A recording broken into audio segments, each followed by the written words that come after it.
హల్లెలూయా. Good morning. ప్రతిదినము దేవుని కృపావార్త కొరకు ఎదురు చూస్తున్న నా ప్రియమైన దేవుని బిడ్డలకి నా వందనాలు.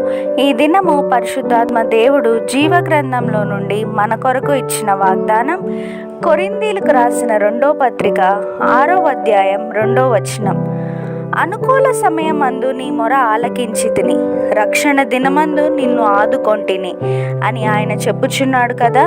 ఇదిగో ఇప్పుడే మిక్కిలి అనుకూలమైన సమయం, ఇదిగో ఇదే రక్షణ దినము. Amen. Verse of the day, 2 Corinthians chapter 6 verse 2. For he says, in a favorable time I listened to you, and in a day of salvation I have helped you. Behold, now is the favorable time. Behold, now is the day of salvation. Amen. ప్రభు యొక్క కృపా సమాధానాలు మీకు మీ కుటుంబానికి ఎల్లప్పుడూ తోడైండునుగాక. ఈ వాగ్దానం విన్న మీ అందరినీ శాశ్వతమైన ప్రేమతో ప్రభు ప్రేమించునుగాక. May God bless you and wipe away every tear from your face. Amen.